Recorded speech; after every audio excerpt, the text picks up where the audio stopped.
Jai Narayan students, welcome back to your studies after a long time, which were hampered by the pandemic.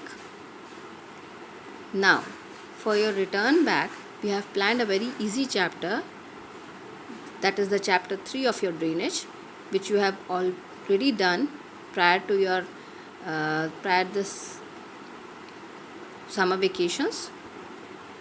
I hope you are fine and would have enjoyed your this holiday. But kids, it's time to join back your studies because you are in class 9th and you have to concentrate on your studies and clear all your basic doubts for a better foundation for class 10th. Let me clear over here one thing, that from this very particular chapter, CBSE has reduced it for only a map activity based chapter now. So, you have to concentrate on the map activities regarding this chapter, but for your information and for your knowledge, I am providing here certain facts which is very useful for your clearing of doubts as well as for your marking on the map activity. So let's get started. The topics are drainage basin, drainage system in India, Himalayan rivers and the peninsular rivers. Now, before moving on with the chapter, let's first define the term drainage itself. The term drainage defines the river system of an area. That is, for a particular area, what is the pattern of the river? The area drained by a single river system is called a drainage basin. Drainage system in India are mainly controlled by broad relief features of the subcontinent. Over here, students, I would like to mention that by the help of geography as a subject, we not only come to know about the relief topography of a particular region, but also we come to know about the various physical features available there. What are the factors which affect the people living of that particular area? Why do they have a particular type of clothing pattern? Why do they have a particular type of cuisine? Why that particular area has a particular type of constructional pattern? So, over here, accordingly, the drainage system of India are mainly controlled by the broad relief features of the subcontinent. Accordingly, the Indian rivers are divided into two major groups, the Himalayan rivers and the peninsular rivers. Over here, I am providing a comparison between the Himalayan rivers and the peninsular rivers because it is very useful for your information, as well as it will help you to guide and also guide you in marking your map.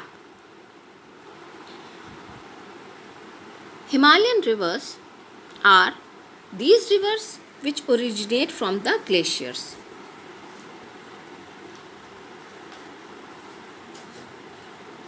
Catchment areas is very large, of engaged in high corrosion activity, useful in irrigation. These are perennial. Perennial over here I would like to define is that the water in these rivers is there for whole of the year round. It does not depend on the rainwater.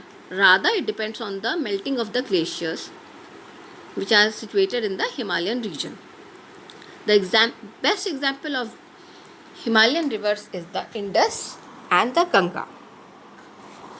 Now, coming to the peninsular rivers, these rivers originate from the plateaus Catchment area is very small, engaged in low corrosion activity, not very useful in irrigation, and these are non-perennial. Non-perennial means that is they do not have water all round the year.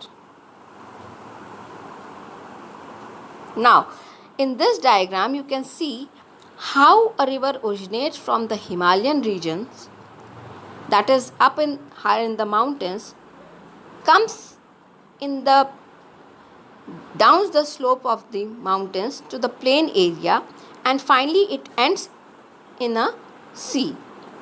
You can correlate this image with the motion of the river Ganga, which originates from Gangotri, crosses from the higher Himalayas to the lower Himalayas, round in Haridwar where it coincides with the plains, passing through a large area of covering about 2500 kilometers, moving from much part of Uttar Pradesh, Bihar, and finally ends in Bay of Bengal.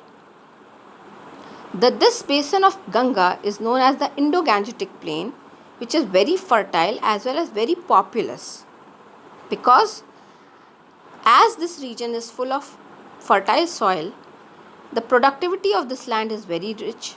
It provides large scale lands for agricultural activity, which provides employment to people, as well as this area is suitable for residing because ample of fresh water is also available, as well as the topography is very good from the point of view from building homes, and the climate is also not very extreme. Also, this particular river makes the world's largest delta known as the Sundarbans, which is again very fertile. Now, coming to the Himalayan rivers, the Ganga, the Brahmaputra, the Indus together are known as the Himalayan rivers. You can see in this map, all these three rivers are clearly marked. Now, we come to the deep details of the river Indus. As you can see, the river Indus rises in Tibet. It is a part of India, and the Tibet is also known as plateau is also known as the roof of the earth. So this river Indus rises in Tibet near Lake Mansarovar. Its main tributaries are Jhelum, Chenab, Ravi, Satluj, Beans, covering approx a length of 2,900 kilometers. There is a treaty between India and Pakistan on the usage of the waters of Indus. This treaty is known as the Indus Water Treaty of 1960. This is a very good to know information which is going to be useful for your future studies as well. Now, second important Himalayan river, the Ganga river system. The Ganga is the largest river in Indian subcontinent, flowing east through the Gangetic plains of the northern India into Bangladesh. The 2,500 kilometers river rises from Gangotri Glacier, as I have mentioned earlier.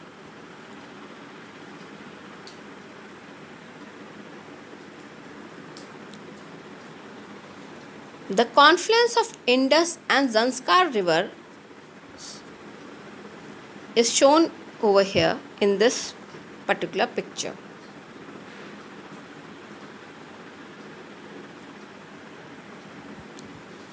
Now, over here, I have provided you with the Ganga river maps, in which Ganga is shown along with its major tributaries and the Also, the Indo-Gangetic Plain is being marked over here clearly.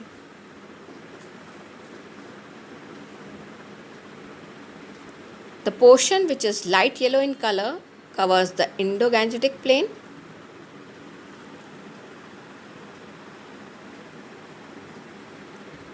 You can see Ganga, Gomti, Son, Ken, Betwa, Yamuna, Chambal, all these rivers, all are very important and have to be marked, because question can come this year as well as in the next year in the board examinations. Mark the Indo-Gangetic Plain, or trace the route of river Ganga. Mark the two tributaries of river Ganga. These are the few specific questions which can be asked by the board for you to mark on the map.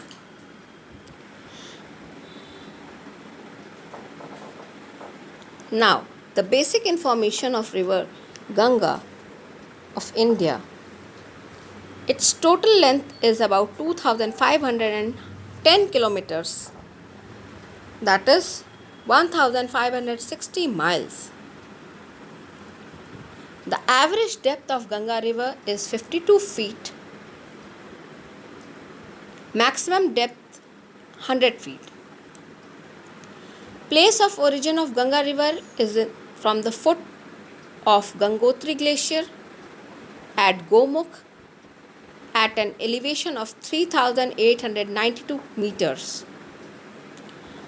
Area drained by Ganges river is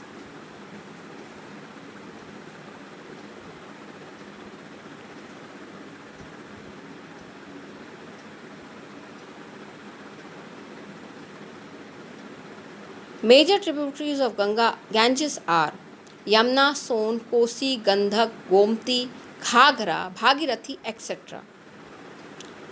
Cities on the banks of Ganga are Kanpur, Allahabad, Varanasi, Patna, Ghazipur, Bhagalpur, Mirzapur, Buxar, Sidhpur.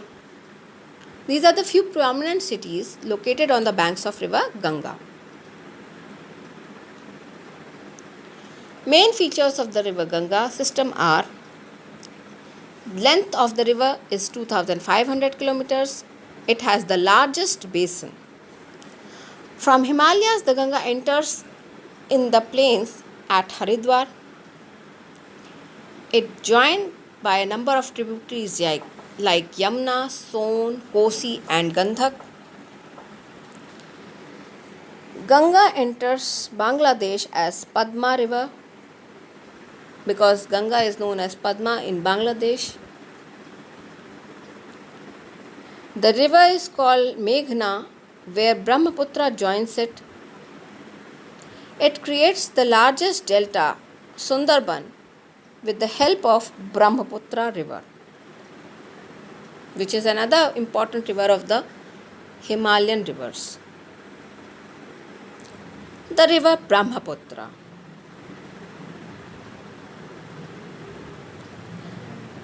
See, we have provided you a map of India which marks all the important rivers of India. See the route of Brahmaputra clearly mentioned over here. How it originates and where it ends.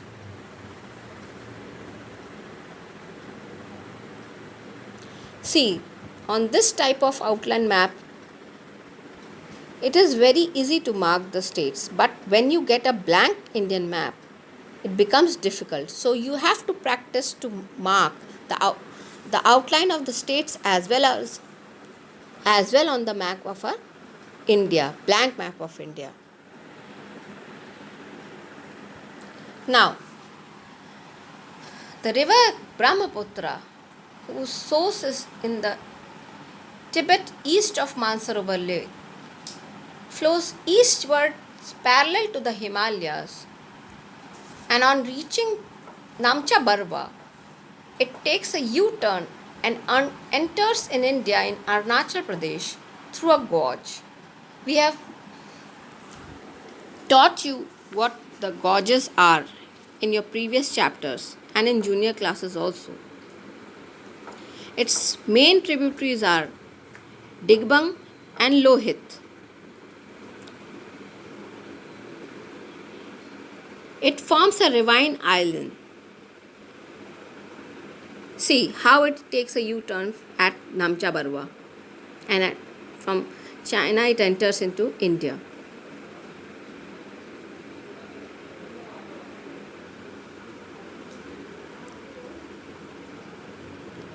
This particular map gives you a very zoomed in view of river Ganga system and the Brahmaputra river system.